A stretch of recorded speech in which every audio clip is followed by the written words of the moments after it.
بسم اللہ الرحمن الرحیم۔ السلام علیکم دوستوں آج کا موضوع ہے قیامت کب آئے گی۔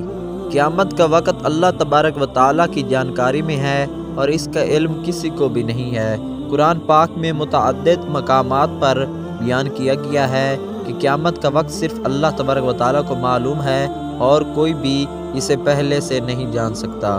سورۃ لقمان میں اللہ تبارک و تعالیٰ ارشاد فرماتا ہے بے شک اللہ ہی کے پاس قیامت کا علم ہے، اور پھر سورۃ احزاب میں بھی اللہ تبارک و تعالیٰ ارشاد فرماتے ہیں لوگ آپ سے قیامت کے بارے میں پوچھتے ہیں، کہہ دیجئے کہ اس کا علم صرف اللہ ہی رب العزت کے پاس ہے۔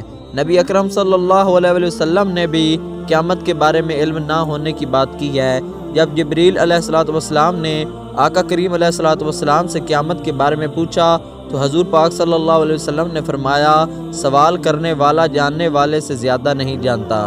البتہ قرآن و حدیث میں قیامت کی کچھ علامات بیان کی گئی ہیں جو قیامت کے قریب آنے کی نشانی ہے۔ دجال کا ظہور۔ دجال ایک فتنہ پرور شخصیت ہوگی جو لوگوں کو گمراہ کرنے کی کوشش کرے گی۔ اس کا فتنہ بہت بڑا ہوگا اور بہت سے لوگ اس کی باتوں میں آ جائیں گے۔ حضرت عیسیٰ علیہ السلام کا نزول۔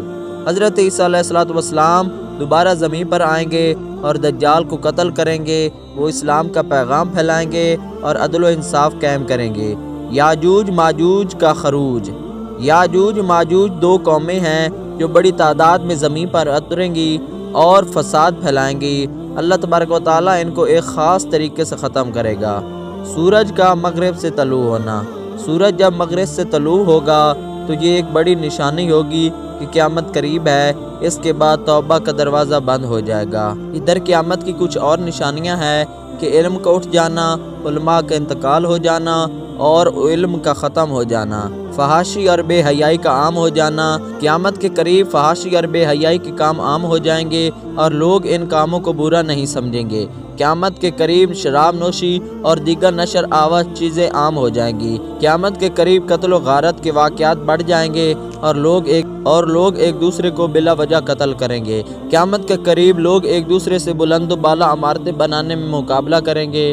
قیامت کے قریب لوگ اپنے والدین کی نافرمانی کریں گے اور ان کا احترام نہیں کریں گے۔ قیامت کے قریب جھوٹ اور فریب عام ہو جائے گا اور لوگ سچائی سے دور ہو جائیں گے۔ یہ تمام نشانیاں قیامت کے قریب ہونے کی علامت ہیں اور ہمیں ان سے عبرت حاصل کرنی چاہیے تاکہ ہم اپنے اعمال درست کر سکیں۔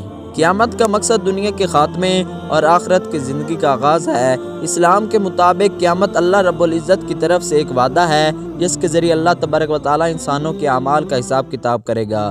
قیامت کے آنے کی بنیادی وجوہات میں شامل ہے حق و باطل کا فیصلہ۔ قیامت کے دن اللہ رب العزت حق اور باطل کا فیصلہ کرے گا۔ تمام انسانوں کو ان کے اعمال کے مطابق جزا یا سزا دی جائے گی۔ نیک اعمال کرنے والے جنت میں جائیں گے اور گنہگار کو جہنم کا عذاب ملے گا۔ دنیا میں بہت سے لوگوں کو ان کے اعمال کا انصاف ملتا نظر نہیں آتا، مگر قیامت کے دن اللہ رب العزت عدل و انصاف کا قیام کرے گا۔ ہر شخص کو اس کے اعمال کے مطابق انصاف فراہم کیا جائے گا۔ قیامت کے دن ہر شخص کے اعمال کا حساب کتاب ہوگا اور لوگوں کے اعمال ان کے سامنے رکھے جائیں گے اور اللہ رب العزت ان کا فیصلہ فرمائے گا۔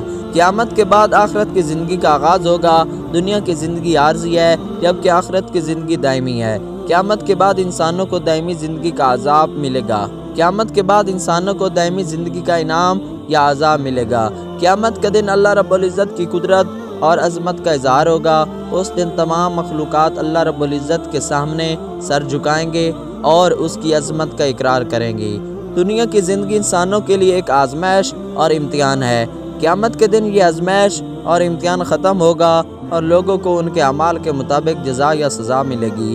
قیامت کا مقصد انسانوں کو ان کے اعمال کے مطابق انصاف فراہم کرنا اور حق و باطل کا فیصلہ کرنا ہے۔ قیامت کے دن مسلمانوں کی شفاعت کے بارے میں قرآن پاک اور حدیث میں مختلف مقامات پر ذکر کیا گیا ہے۔ شفاعت کا مطلب ہے کسی کی سفارش کرنا یا اس کے حق میں دعا کرنا۔ قیامت کے دن مختلف شخصیات مسلمانوں کے لیے دعا کریں گی۔ حضور پاک صلی اللہ علیہ وسلم سب سے اہم شفاعت کنندہ ہوں گے۔ نبی اکرم کی شفاعت بہت سے گنہگار مسلمان نجات پائیں گے اور جنت میں داخل ہوں گے۔ یہ شفاعت آقا کریم صلی اللہ علیہ وسلم کی خصوصی فضیلت اور رحمت کا حصہ ہوگی۔